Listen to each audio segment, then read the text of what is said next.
Once, Frank Dawson carried a dying boy through fire and chaos. Now, he carries a real estate folder through a life that barely remembers him. But sometimes, God doesn't let a hero fade. He simply waits for the right moment to call him back. A pale morning mist drifted low over Maple Ridge, softening the rooftops as if the whole town were wrapped in an old cotton blanket, trying to forget the chill of the night before. Frank Dawson stepped out of his small single-story house, the faded blue siding peeling like old paint on a barracks wall, and let his breath settle into the cold air. At 62, Frank had the kind of build that used to be solid and intimidating. Broad shoulders, thick forearms, a square jaw that once clenched through sandstorms and firefights. But the years had softened him in quiet ways. His gray beard grew in uneven bristles around a mouth that rarely smiled, and deep furrows sat under his eyes like trenches dug long ago. His hair, still dark in places, curled around his ears as though holding on to the last fragments of the man he used to be. Buddy padded out behind him, the German shepherd moving with the silent grace of a seasoned scout. At 7 years old, Buddy had a coat of deep sable and black, a thick mane along his neck, and amber eyes sharp enough to read danger long before Frank could. There was a small scar above his left paw, the kind that only came from a life lived on alert. Whether as a retired canine or simply a dog shaped by difficult roads, nobody truly knew anymore. Buddy sat beside Frank's leg, leaning in subtly, the way a loyal soldier might stand close to a commander who had forgotten his own rank.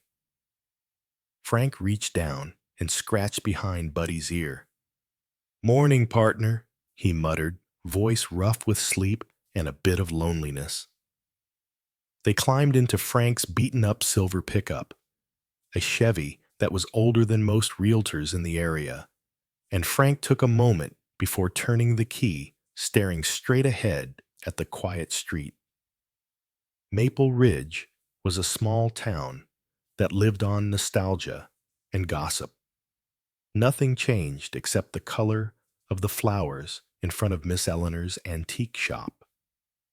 Frank's life had once been full of motion and urgency, but now each day was a loop.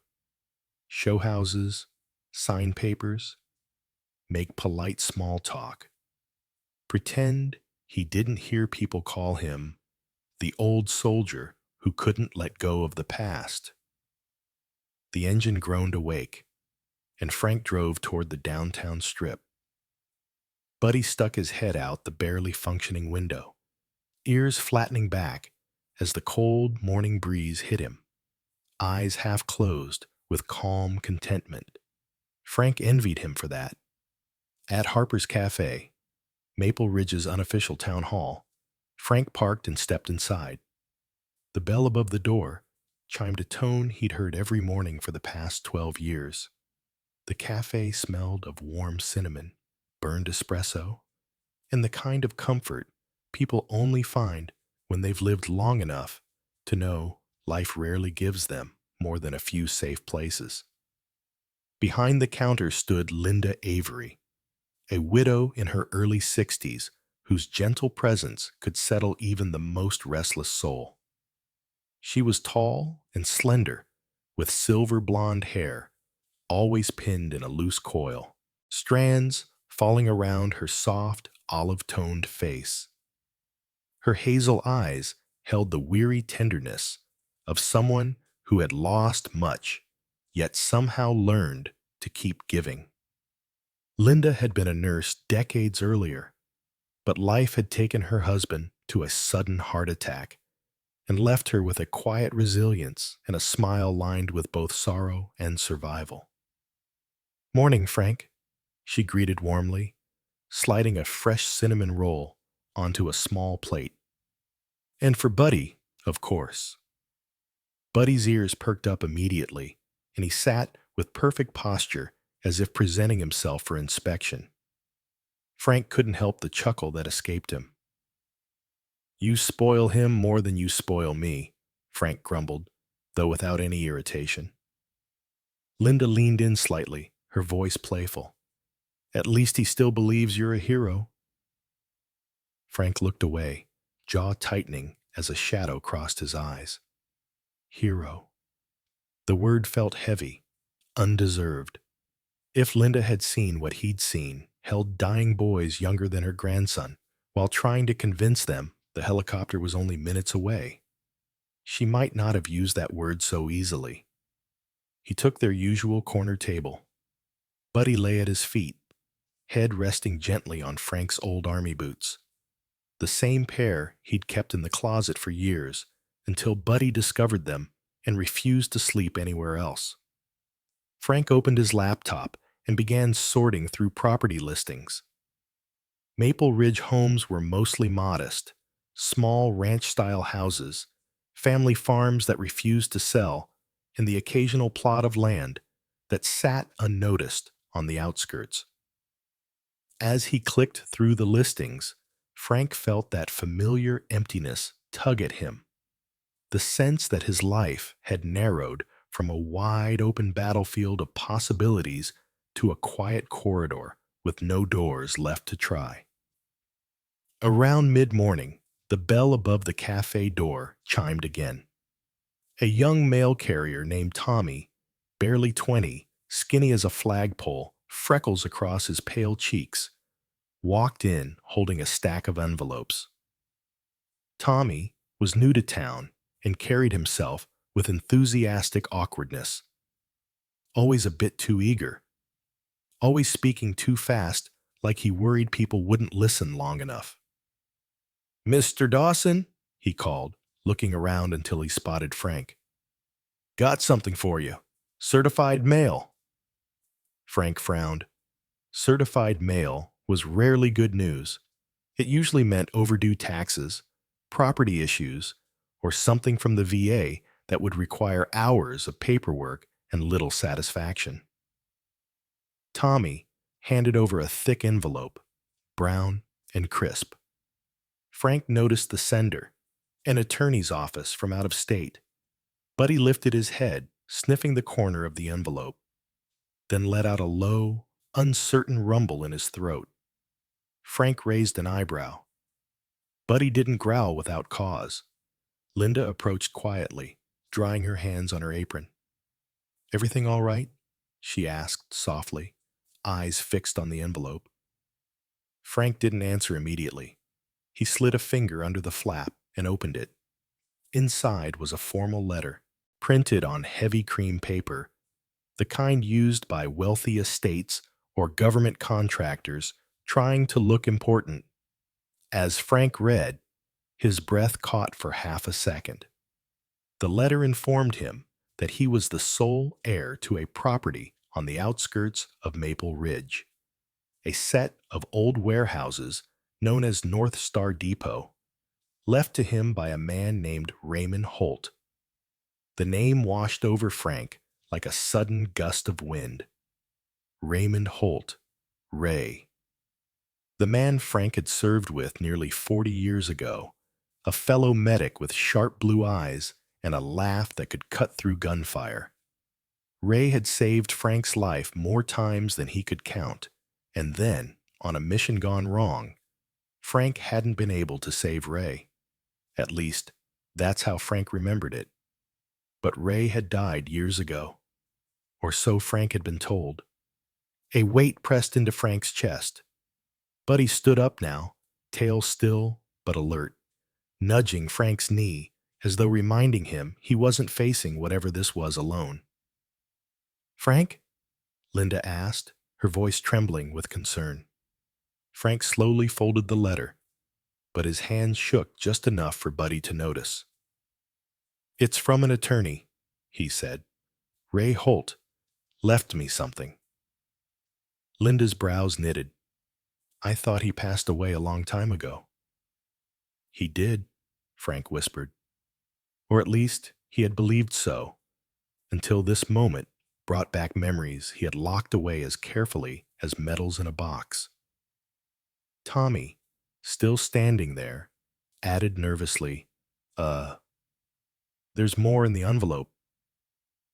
Frank slid out a small brass key attached to a weathered metal tag labeled NSD Main Access. Buddy tilted his head, ears forward, then sniffed the key before stepping back with a soft whine. Frank felt a strange pulse of dread, or recognition, as if some buried part of his past had just rattled its chains. Linda put a hand gently on his shoulder. Frank, what is this place he left you? Frank stared at the key, then at Buddy, whose amber eyes watched him with an intensity that felt almost human. I don't know, he murmured. But Buddy smells trouble already. And the strange thing is, I think I do too. Outside, the morning mist lifted, revealing a long road leading out of town toward the abandoned industrial district, toward North Star Depot. And Frank suddenly felt as if the road were staring back at him, waiting. The road, leading to North Star Depot, twisted through the outskirts of Maple Ridge, where the town's well-kept sidewalks gave way to cracked pavement and the faint scent of rust drifting from old power lines. Frank drove slowly, the brass key resting in the cup holder like a tiny compass pointing him toward a past he thought he'd buried. Buddy stood with his forepaws on the passenger seat, his thick sable fur bristling each time they passed an abandoned lot, amber eyes scanning the surroundings as if expecting something to move in the shadows. When they reached the depot, Frank parked beside the crooked fence line. The entrance was exactly as people described, a sagging iron gate coated with deep red rust, peeling paint along the sign that once read North Star Depot, and a row of warehouses stretching down the horizon like forgotten railroad cars. The roofs dipped in places, metal sheets warped by time and storms. The place was enormous, yet somehow eerily quiet. Too quiet, as if the wind itself hesitated to stir anything here. Frank tightened his coat around his shoulders and stepped out. Cold air nipped at his cheeks, bringing the faint smell of oil, dust, and old concrete. He moved with the stiff caution of a soldier approaching ground that might still hide unexploded mines. Buddy followed close, pausing to sniff the ground, then lifting his head as though listening for something only he could hear. I know, Frank muttered. Feels like we're walking into a memory. Before he could explore further, a vehicle approached. A dark green sedan rolling slowly along the gravel path. A tall man stepped out, wearing a charcoal suit that looked too expensive for Maple Ridge. His long face was narrow, with sharp cheekbones and eyes the color of smoked glass. His hair, jet black with a few white strands, was slicked back in precise combed lines. When he walked, he moved as though the ground belonged to him. Mr. Dawson, I presume? The man said, voice smooth but lacking warmth. I'm Carter Doyle, legal advisor for Anderson Development Group. He extended a hand. Frank shook it cautiously. Doyle's grip was firm, almost rehearsed. Doyle scanned the depot with a faint grimace. Quite a burden you've inherited. Old properties like these, costly to repair, hazardous, filled with liabilities. A man in your position shouldn't be responsible for all this. Frank frowned. A man in my position? Doyle's lips twitched. A veteran, nearing retirement age, limited income compared to the cost of maintenance. I'm simply pointing out realities. Our company is prepared to purchase the entire property immediately. Cash. Buddy stepped between the two men, chest out, tail stiff. Doyle's expression flickered with annoyance before he masked it. "You have a protective companion," Doyle said dryly. "German shepherds, smart animals, sometimes too aware for comfort." Frank rested a hand on Buddy's back, feeling the tension running through him like coiled wire. "I'm not selling," Frank said. "I'm just here to look." Doyle adjusted his cufflinks, revealing a gold watch that gleamed in the pale sun. "My client urges speed. This property attracts unwanted attention. The sooner it changes hands, the safer for everyone." With one last cold smile, Doyle returned to his sedan and drove away, tires crunching over gravel like broken bones. Frank watched him leave, unease stirring in his gut. Buddy growled low, deep in his chest. "Yeah," Frank whispered. "I don't like him either." They entered through a section of the fence where the chain link sagged. Some of the warehouse doors were warped or dented, but others stood perfectly intact, as if guarded. Frank walked down the row of metal structures, each one numbered with faded gray paint. The sunlight filtered through openings in the walls, casting long slats of brightness across the dusty ground. Buddy sniffed each doorway, occasionally pausing as though catching fragments of distant scent memories. Oil, metal, old cloth. When they reached the fourth warehouse, Frank tested the handle. Locked. The next one, locked. The sixth, padlock rusted shut. He kept going until he reached a door near the end of the long row. This one had a chain wrapped around the handles and an official-looking seal affixed to the metal. "Property sealed by county enforcement. Do not enter." Buddy stiffened, ears snapping upright. He stepped toward the door, sniffed once, and then let out a deep bark that echoed across the depot. "Easy, boy," Frank said. But Buddy barked again, this time pawing fiercely at the lock, claws scraping the rusted metal. It wasn't the bark of curiosity. It was warning. Frank knelt down, examining the chain.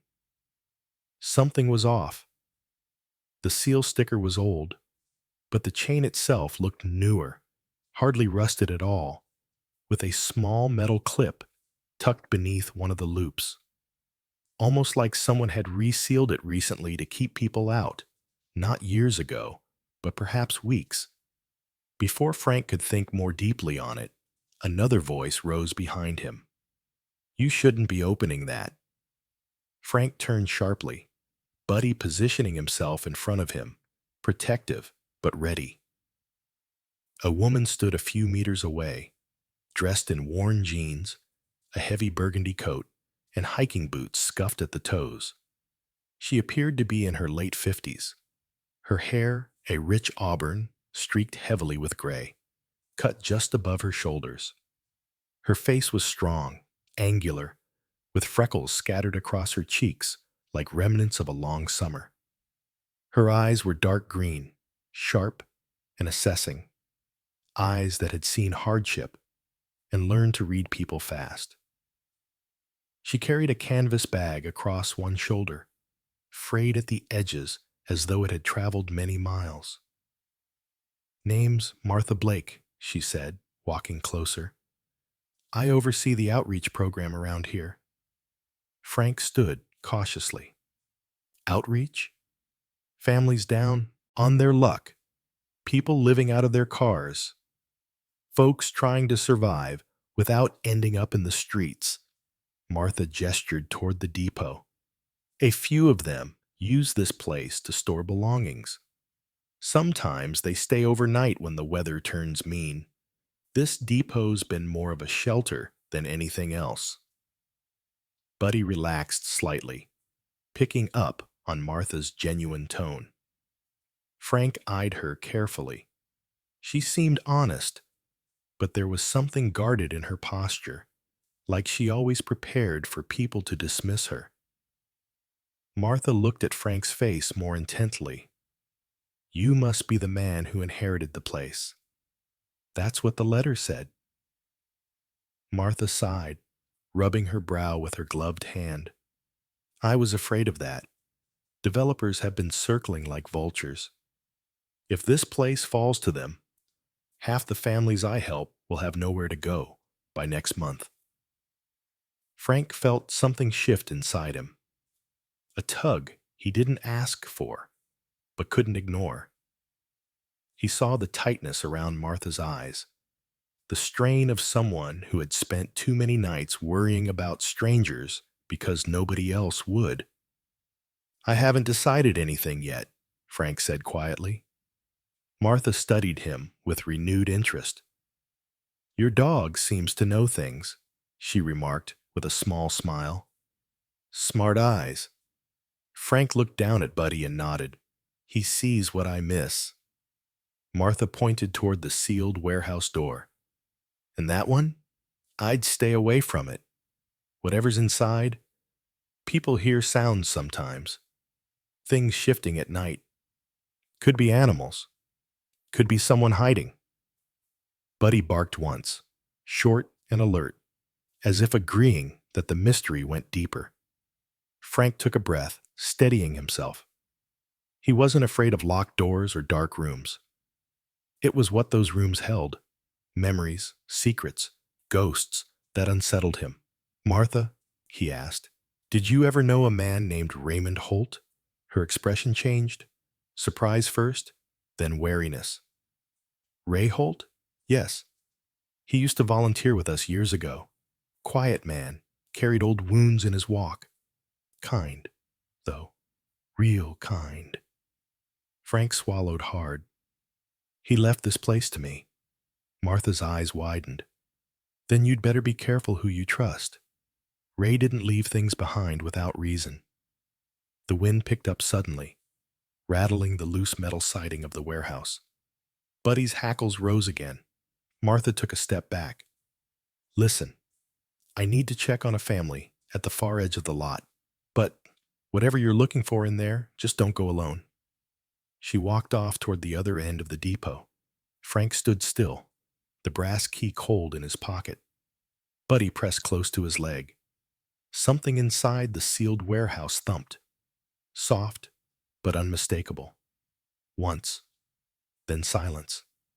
Buddy turned his head sharply, ears locked onto the sound.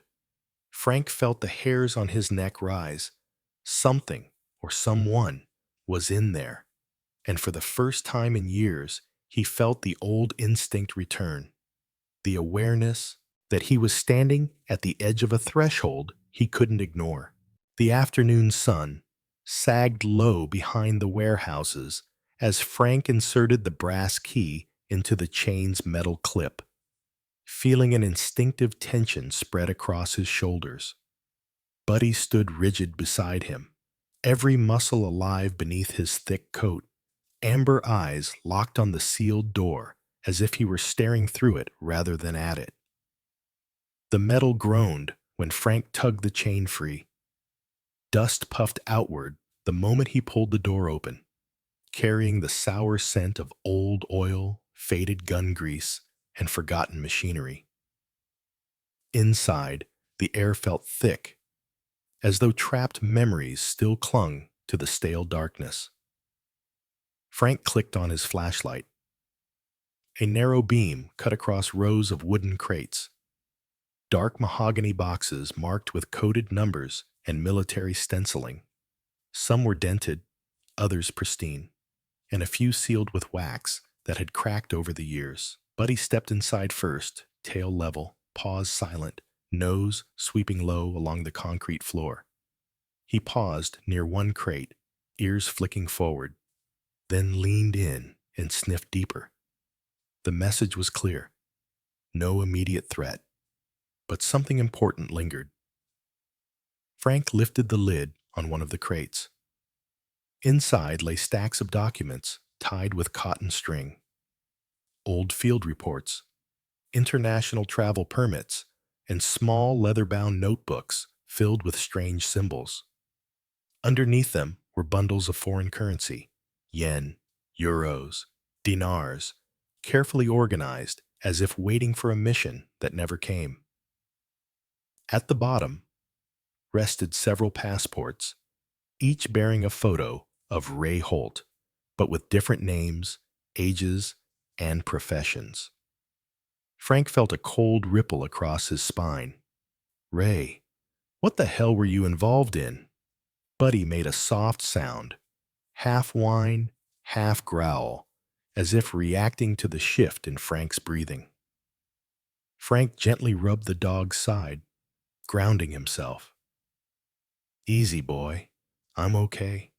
Just trying to understand what he carried all these years. The flashlight flickered across the wall, catching on a framed photograph coated in grime. Frank approached and wiped the surface with his sleeve. The image beneath showed Ray, younger, leaner, face sunburned, standing beside a military truck in what looked like a desert outpost. His arm rested on the vehicle door with relaxed confidence, but his eyes, sharp blue and focused, held a weight Frank recognized intimately.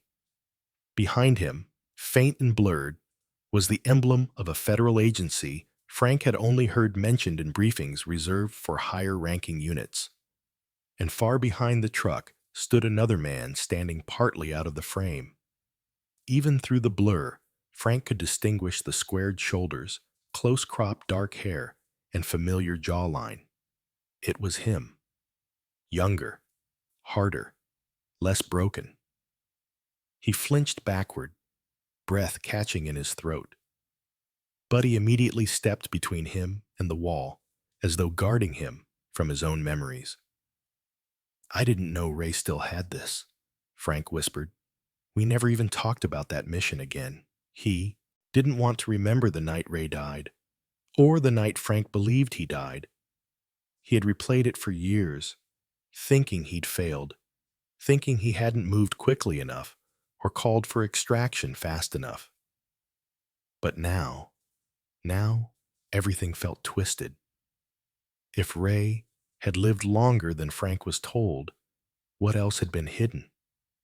Before he could dig deeper, Buddy suddenly stiffened, ears rotating toward the entrance. His gaze sharpened with the unmistakable alertness of a guard dog sensing a presence outside. Frank switched off the flashlight and stepped to the side, pressing against the wall, breath held. For a split second, he heard the sound. A faint crunch of gravel, someone approaching the warehouse, then stopping. A shadow passed briefly across the sliver of sunlight under the door. Then silence. Buddy stayed tense, staring hard, a low rumble vibrating in his chest. After several moments of stillness, the presence vanished or retreated.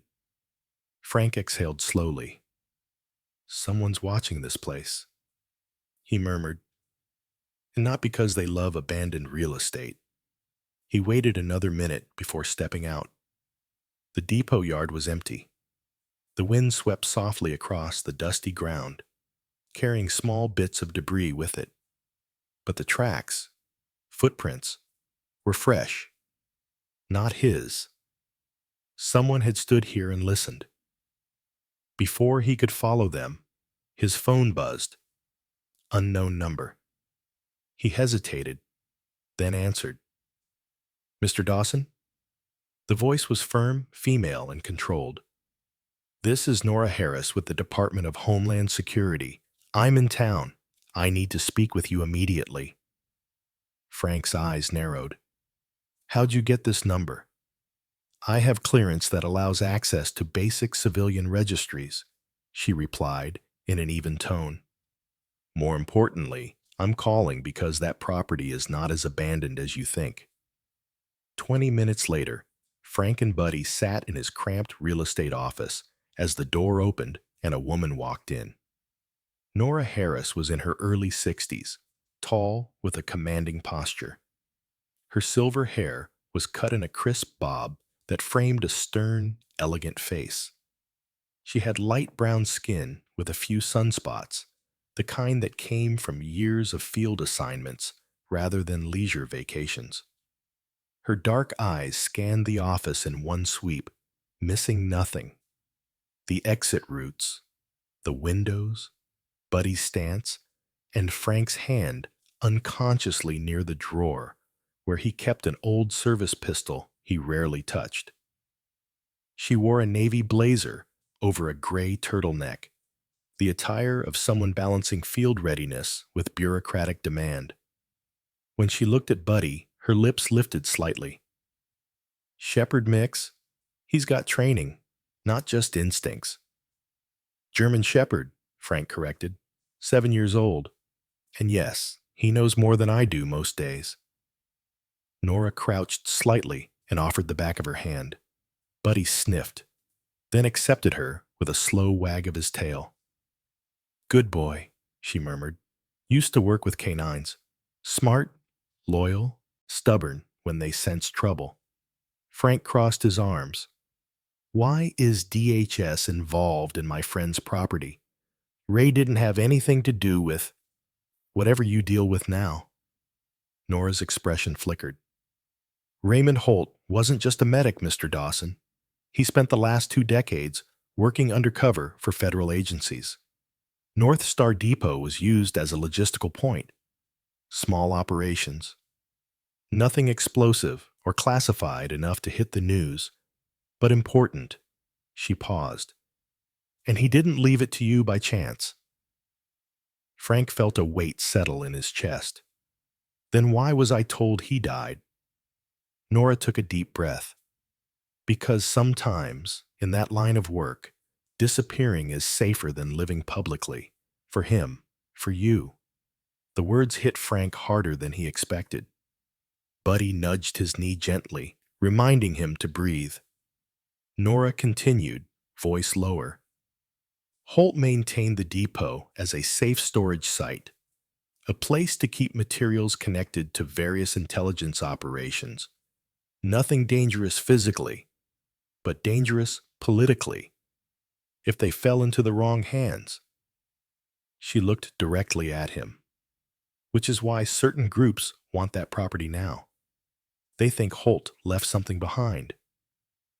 Frank clenched his fist. And did he? Nora didn't answer immediately. Instead, she studied him, his lined face, the way he leaned slightly forward, as though bracing for another blow. You tell me, she finally said. Frank recalled the crates, the passports, the currencies, the coded notebooks. He met her stare but didn't speak. Nora nodded as if she understood the unspoken answer. I need to warn you, she said quietly. You are being watched, not by us, not by the county, by people who don't care about your life, or the people who shelter in the depot, or the dog at your feet. Their interest is purely transactional. A chill spread across Frank's back. How soon? Soon enough that I need you to stop going there alone. Buddy let out a single sharp bark, as if agreeing with her assessment. Nora stood. Ray trusted you. That means we trust you for now, but we need to know what you've already seen inside those warehouses. Frank hesitated, then asked, if Ray wanted to keep all this safe, why didn't he leave it to you? Why me? Nora paused at the doorway, her silhouette framed by the dim afternoon light. Because he chose someone who wouldn't run. Someone who carried guilt for too long, but never cowardice. Her gaze softened. Ray believed in you, and he believed you'd know what to do when the time came. The door clicked shut behind her. Frank lowered himself into his chair, his chest tight, his thoughts spinning. Buddy walked around the desk and rested his head on Frank's thigh, eyes full of quiet understanding. Ray, what did you drag me into? Frank whispered. A sound echoed outside, a car door closing, a shadow gliding past the frosted window glass. Buddy growled deep and certain. Someone was still watching.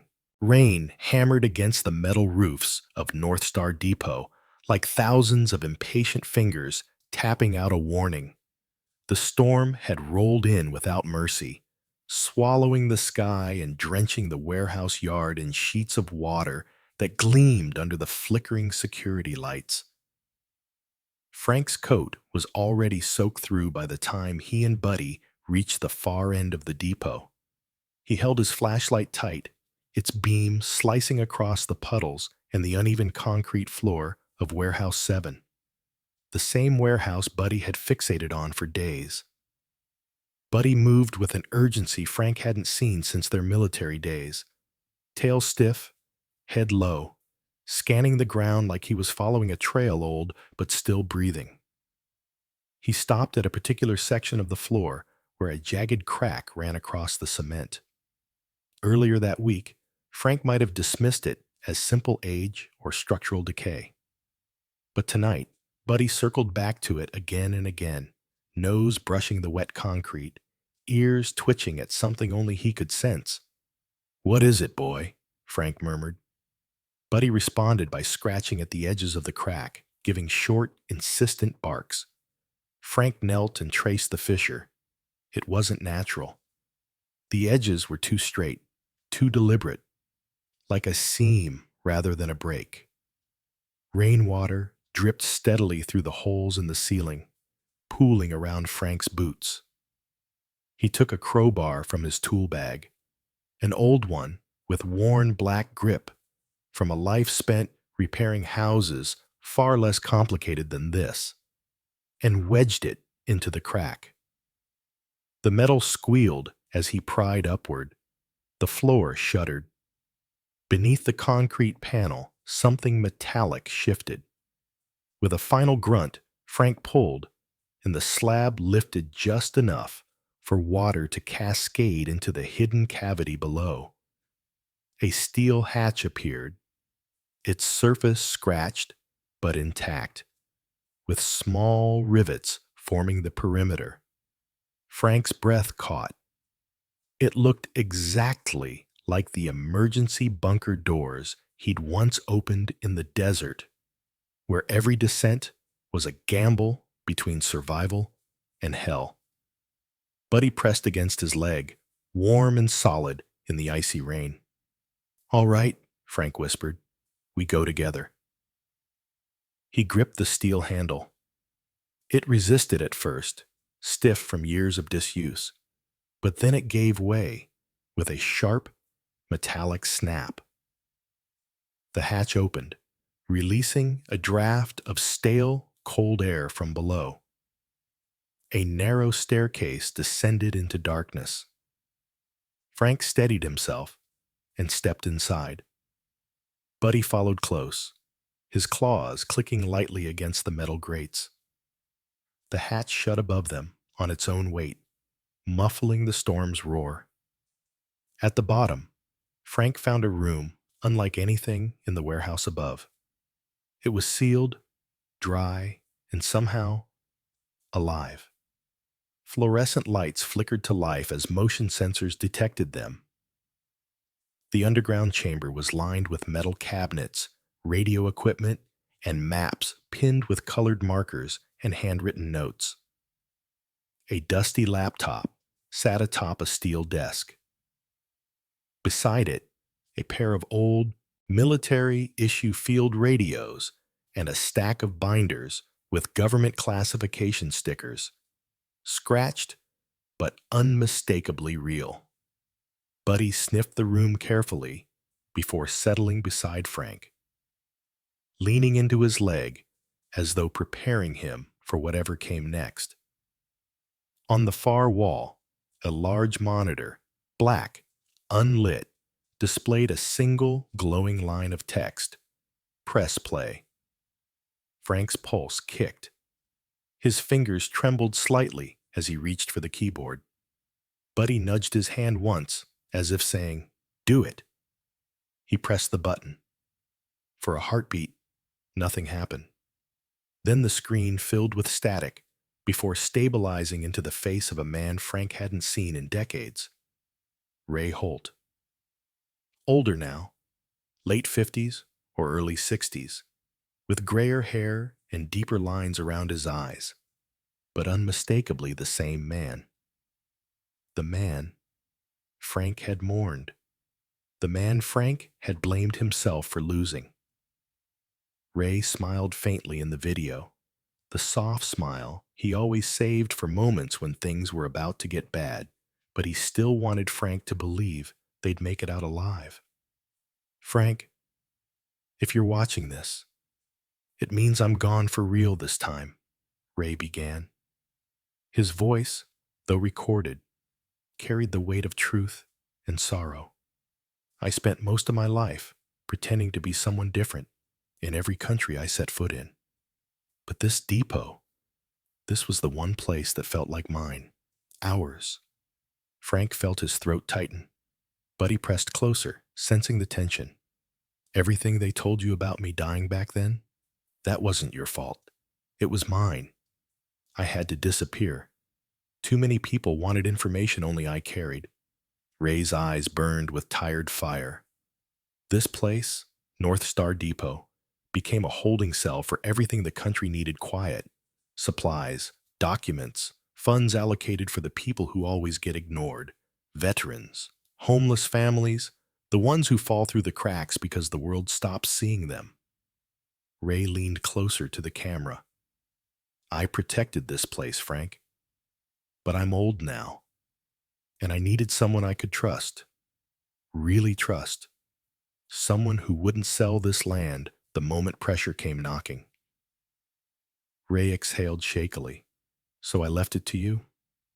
There's a fund, a large one, enough to change lives, but only if you keep this depot out of the wrong hands. His voice softened. I know you, Frank. You'll doubt yourself.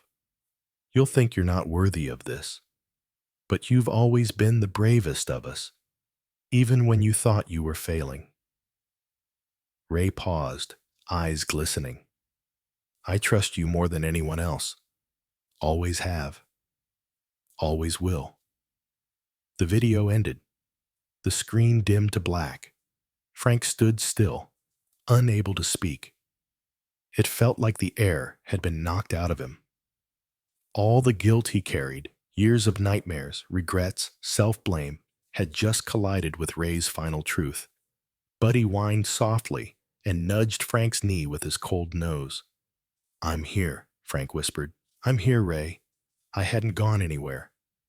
He wiped his eyes with the back of his sleeve. When he looked up again, he noticed something new. In the upper corner of the room, a small security camera blinked, its tiny red light pulsing as though just activated. Buddy's fur bristled instantly. He growled low, staring at the camera as if someone were staring back. That wasn't blinking before, Frank muttered.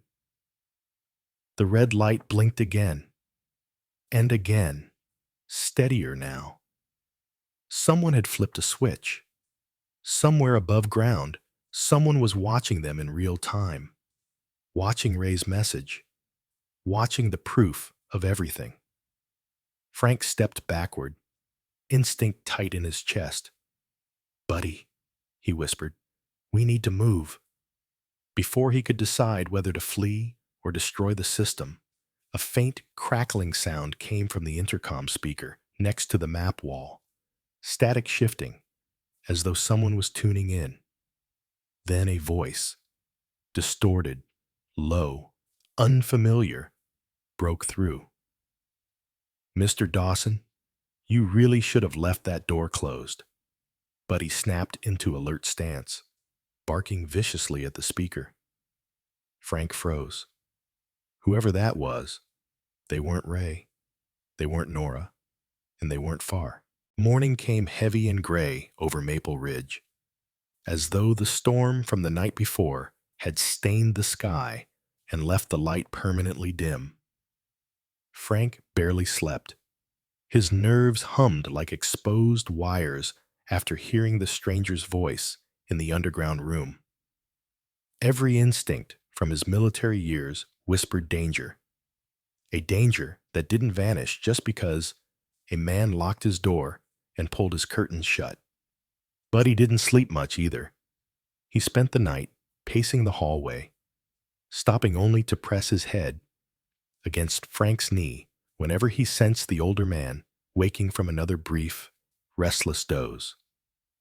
By the time Frank reached the depot around midday, whispers had already begun spreading through the town.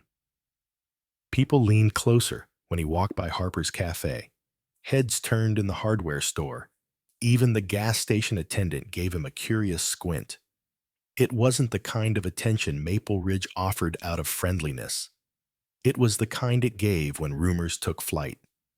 And the rumor today was that Frank Dawson, the man who lived modestly, the man who saved coupons and drove a wheezing pickup, had stumbled onto something worth millions.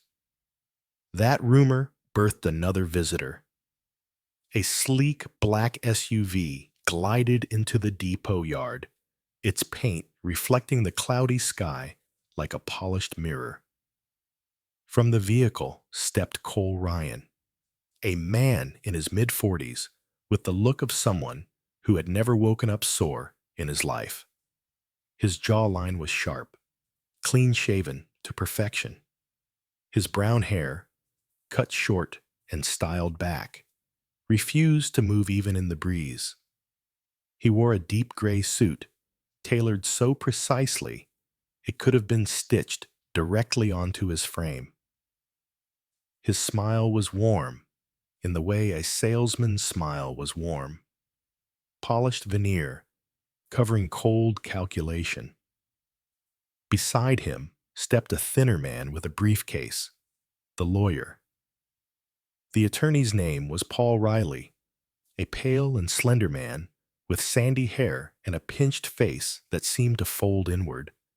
His thin, wireframe glasses slid down his narrow nose every few seconds, and he pushed them back up with a nervous, twitchy habit. Paul looked like someone who avoided eye contact out of instinct, as though the world had scolded him too often. Cole extended a hand toward Frank. "Mr. Dawson, always an honor to meet a man who served." His voice was smooth, confident, practiced. "I'm Cole Ryan. I understand you're the new owner of North Star Depot, and I must say, it's quite a piece of property."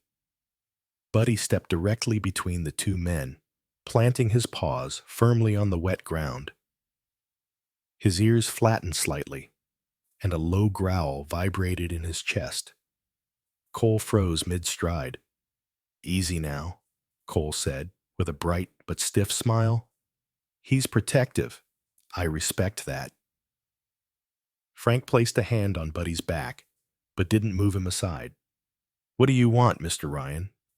Cole clasped his hands behind his back, adopting a stance that feigned friendliness while his eyes appraised every building in sight. "I represent a development group that sees tremendous potential here. We'd like to purchase the entire depot. In fact, we're prepared to offer more than double its assessed value." Paul opened his briefcase with trembling hands, producing thick contracts. "Yes, yes, all legal, all clean," he muttered, voice high and thin.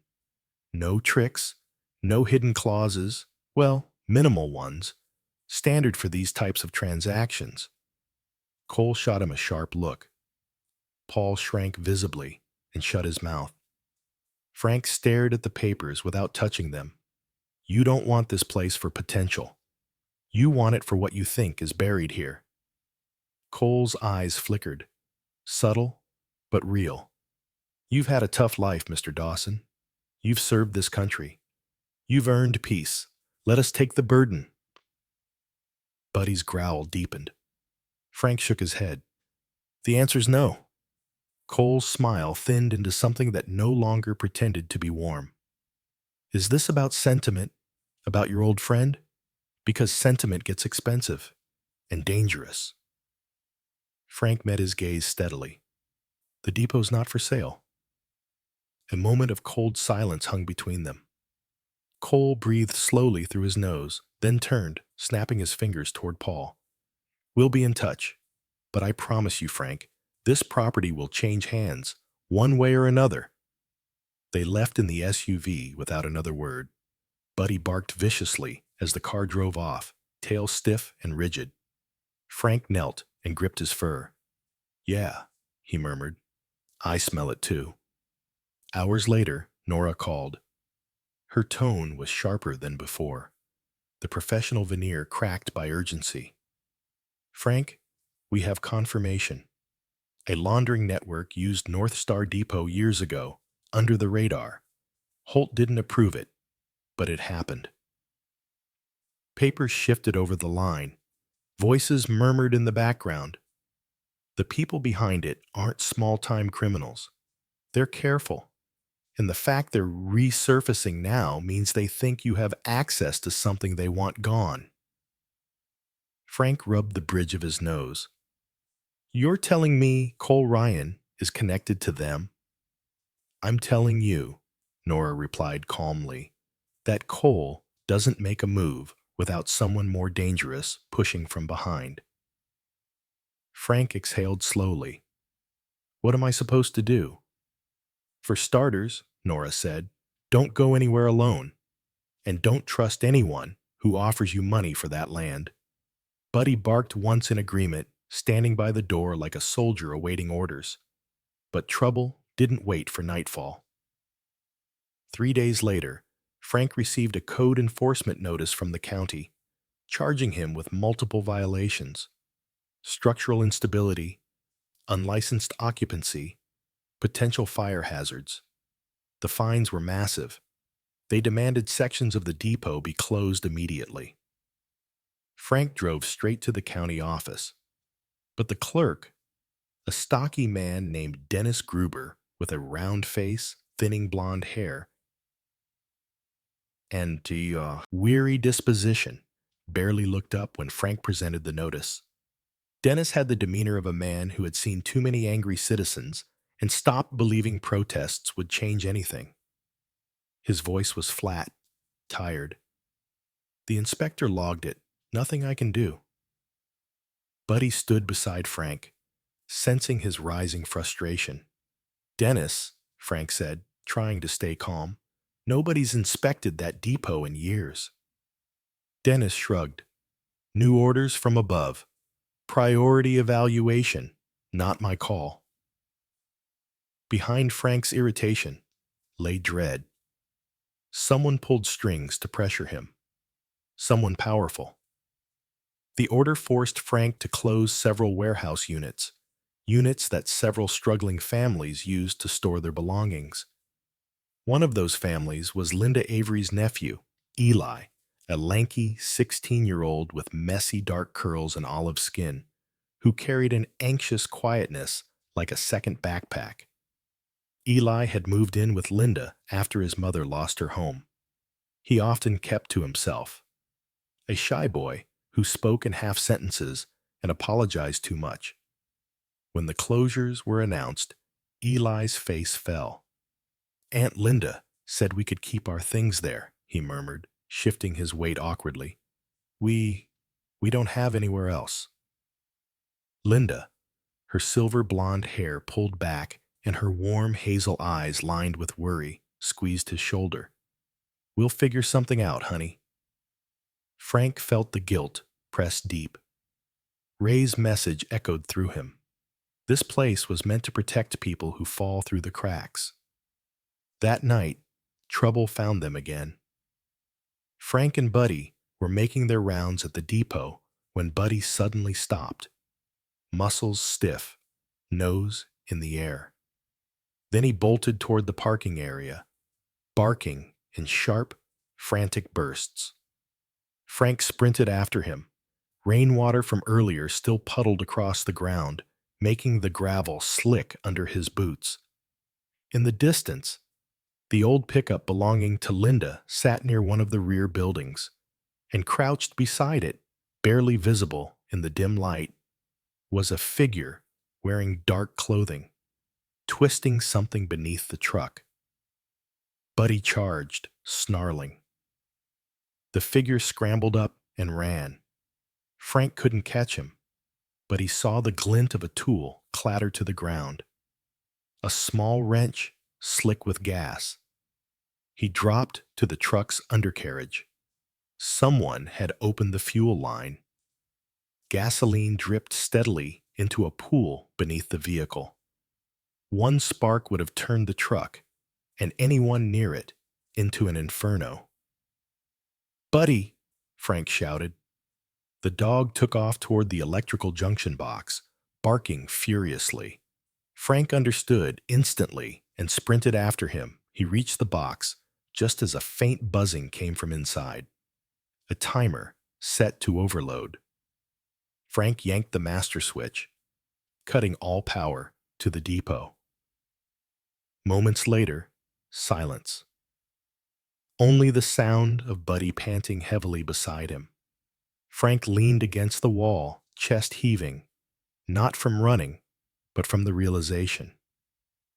Someone had tried to stage an accident, and the target wasn't him this time. It was Linda. It was the family's. Buddy's sides rose and fell in deep breaths. The dog's coat was wet, streaked with dirt, and his paws trembled slightly from the sprint. Frank knelt and held the dog's face in his hands. "You saved lives tonight," he whispered. Buddy leaned into him with a soft groan, as if exhausted but defiant. Frank stared into the dark yard. "They're not just trying to scare me," he said. "They're sending messages." And the next one might come with a body. Twilight settled over Maple Ridge with an eerie stillness, as if the entire town were holding its breath. The sun had folded behind the tree line, and the depot lay draped in long shadows that stretched like dark fingers across the cracked pavement.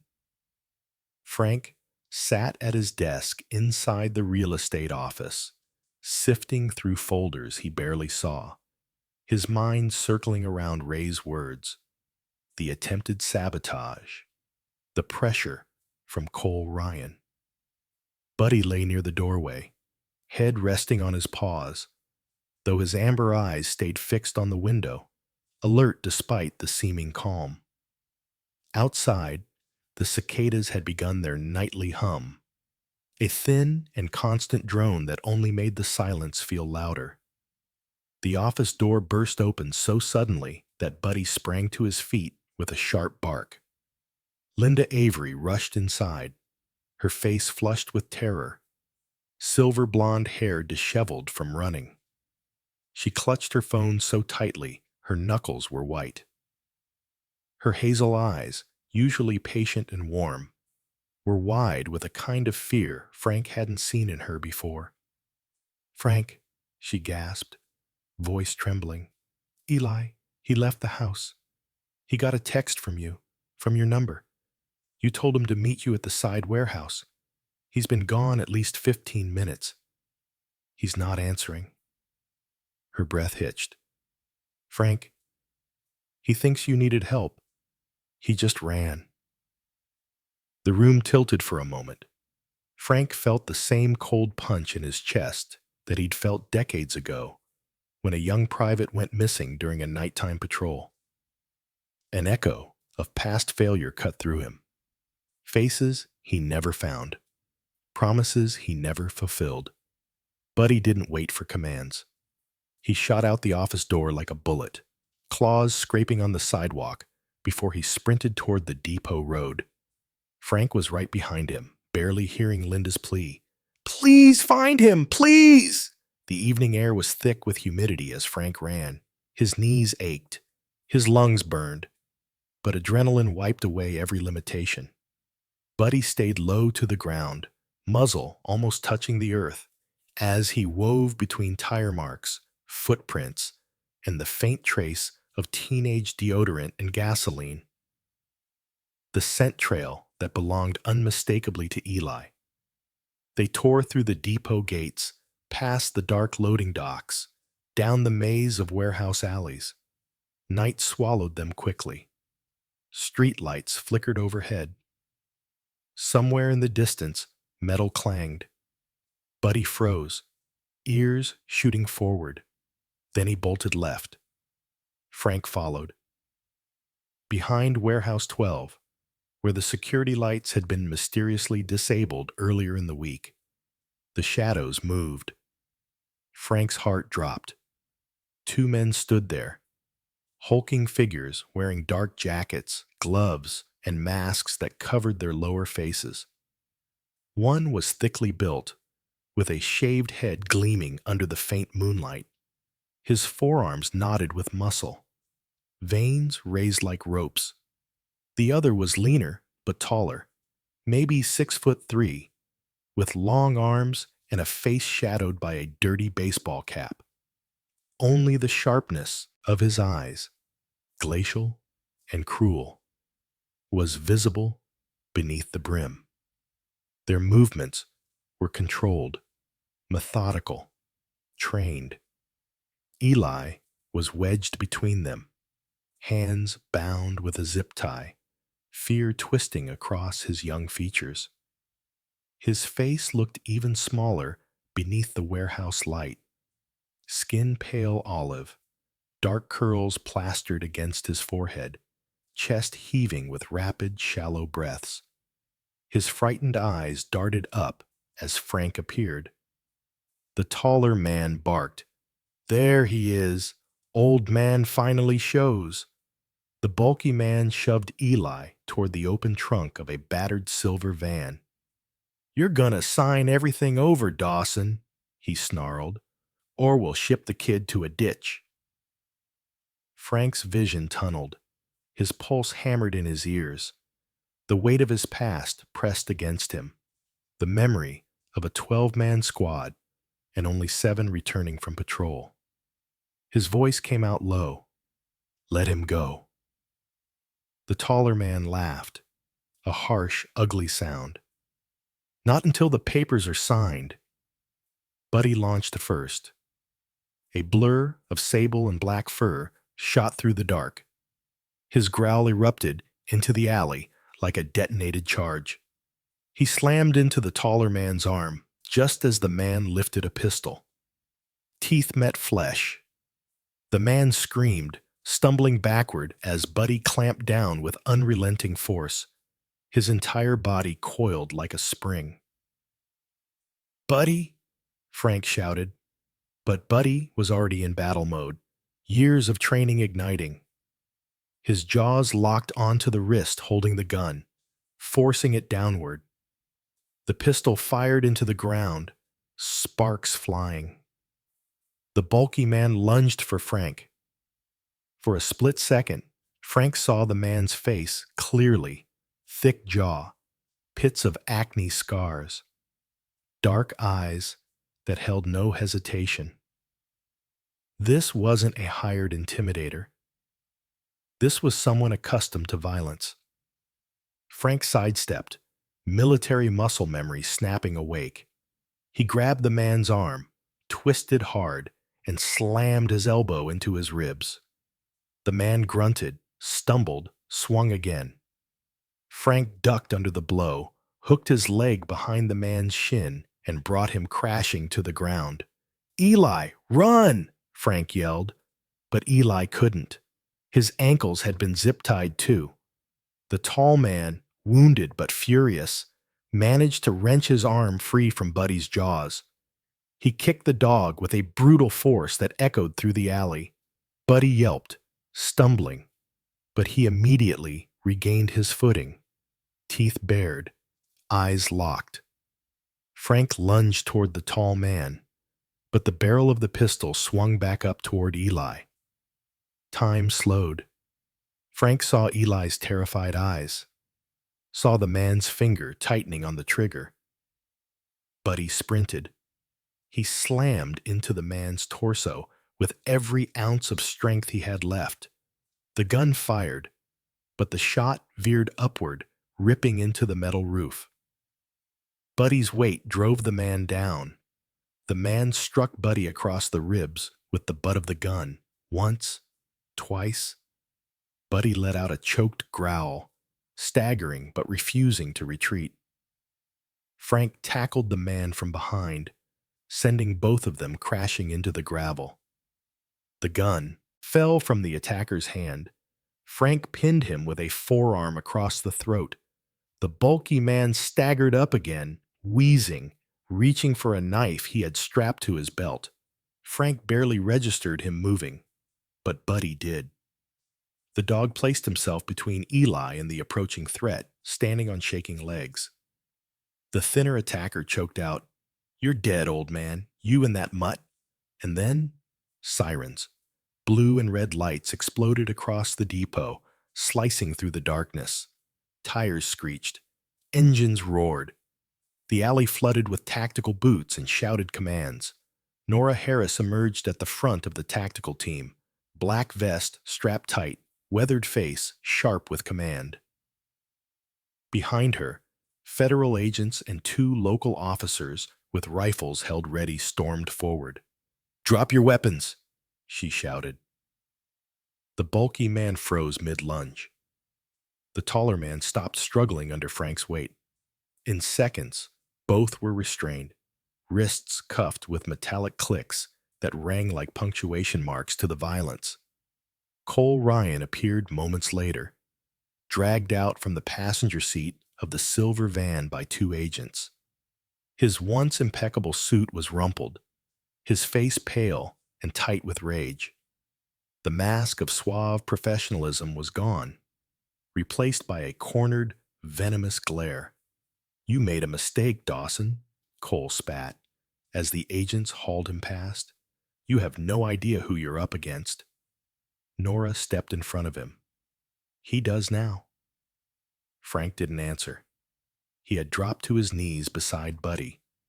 The dog was trembling, his breath rapid, sides rising unevenly. A bruise spread along his rib cage, darkening beneath his fur. Frank gently placed both hands on Buddy's face. "Buddy, Buddy, stay with me." Buddy whined softly, lifting one paw to rest against Frank's arm. Eli shuffled closer, tears streaking down his face. "Mr. Dawson, I'm sorry. I didn't know the text was—" Frank grabbed the boy's shoulder, voice firm but gentle. "You did nothing wrong. They tricked you. That's on them." Nora crouched beside them, her stern expression softening. "He's going to be okay. We'll get your dog to the vet. And Dawson, you saved this boy's life." Frank swallowed hard. The air still buzzed with remnants of gunfire and adrenaline. But inside his chest, beneath the panic, the fear, the memories, was a question he couldn't silence. This time, did I finally save everyone? Buddy pressed his head into Frank's chest, and for the first time in years, Frank felt the answer forming. Not perfect, not full, but real. Morning arrived with a gentle warmth that seemed almost out of place after the chaos of the night before.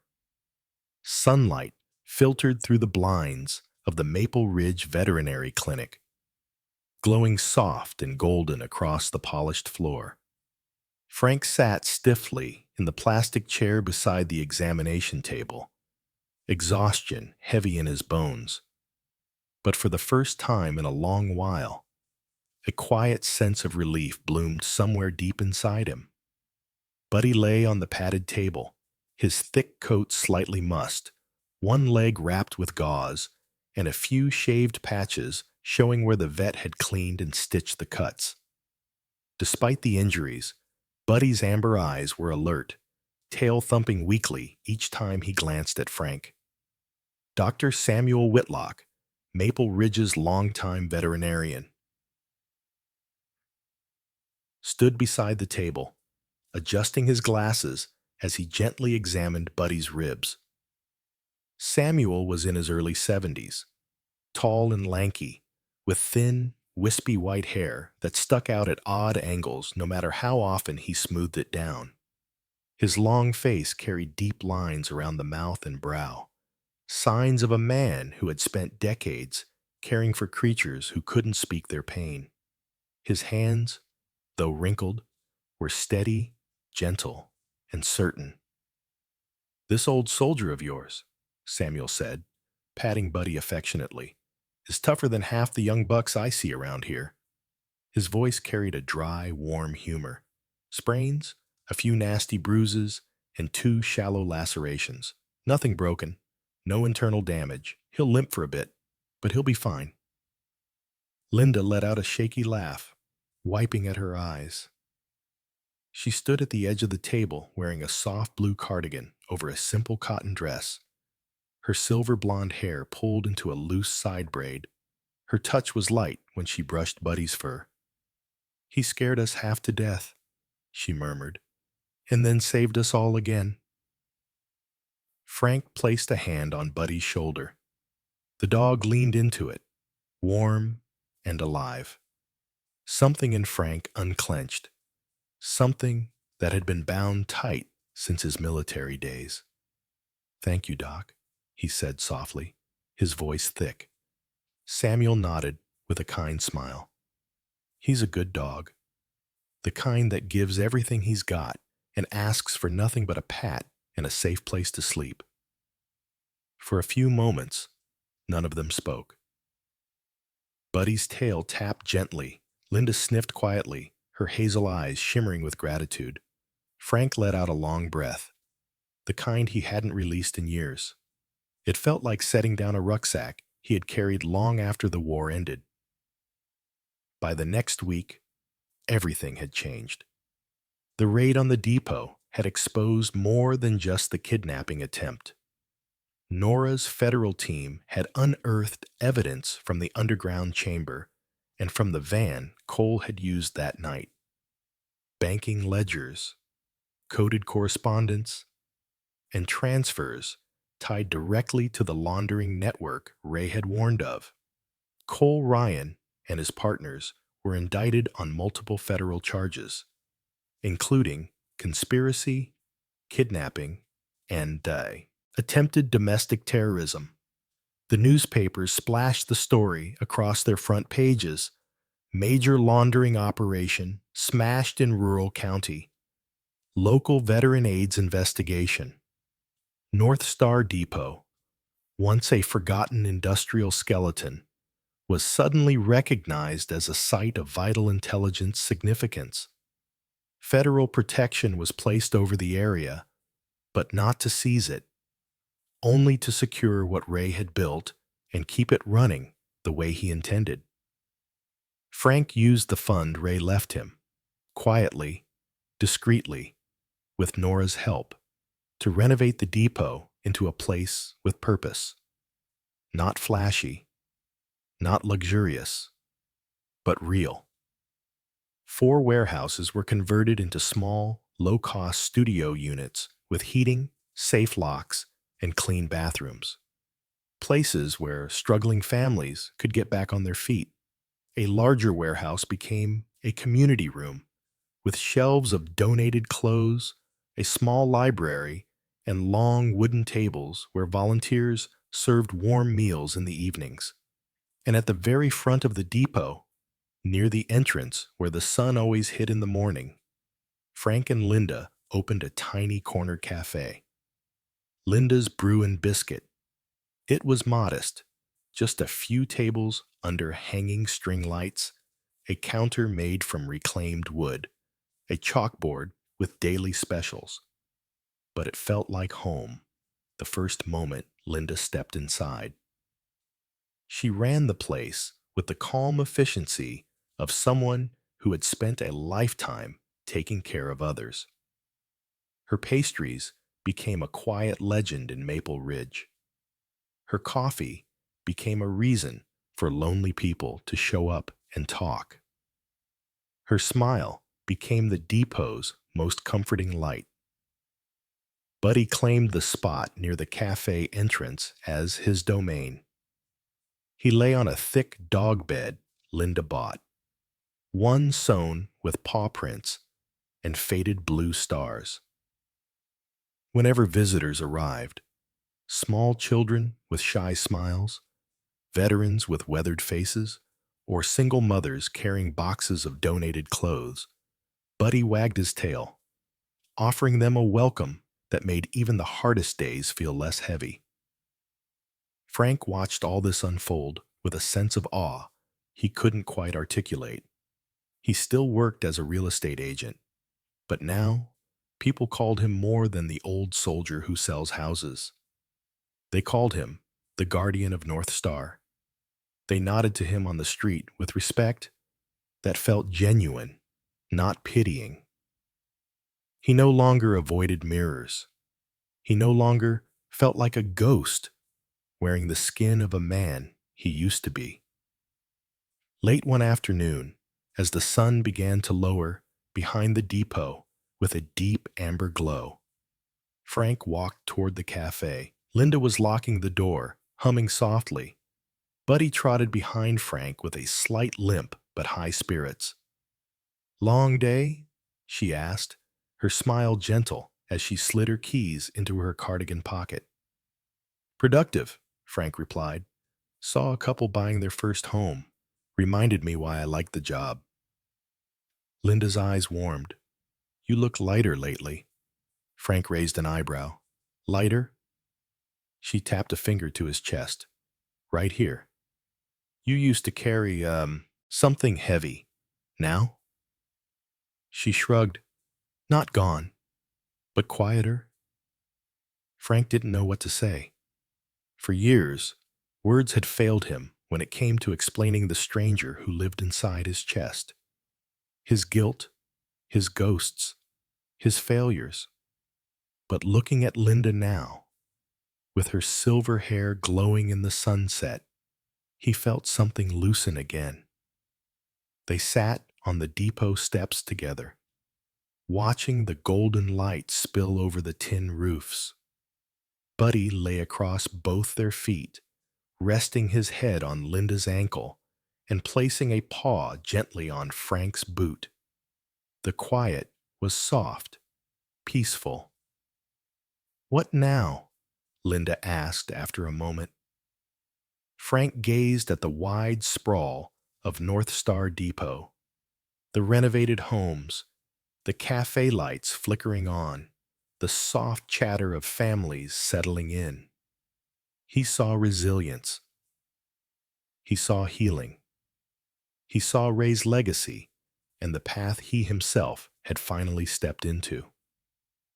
He smiled, small at first, then real. "Now we wait," he said. "For what?" Linda asked.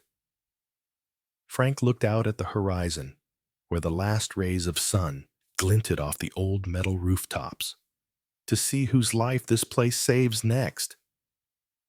Buddy let out a contented sigh, and the depot seemed to breathe with him, a steady, hopeful rhythm that promised tomorrow would be brighter. And for the first time in decades, Frank believed it. In the end, Frank's story reminds us that sometimes God hides his greatest blessings behind the doors we're afraid to open. A forgotten warehouse, a wounded heart, a loyal dog. Even the darkest nights can carry a spark of grace waiting to be found. And just like Frank, we don't always see the purpose in our struggles until the moment God turns our small acts of courage into miracles for someone else. Maybe you too have an old tin roof in your life, some burden, some memory, some broken place you think God forgot. But He didn't. He's still working in the quiet hours, shaping strength from sorrow, turning fear into purpose, and sending unexpected companions, human or four-legged, to guide us back toward the light. If this story touched your heart, I invite you to share it with someone who might need a reminder that redemption comes in many forms. Leave a comment. Tell us what this story meant to you, And don't forget to subscribe for more tales of hope, courage, and healing. May God bless you, protect your home, watch over your family, and place loyal guardians, just like Buddy, on every path you walk. God's grace is never late. Sometimes it simply arrives in ways we don't expect. Amen.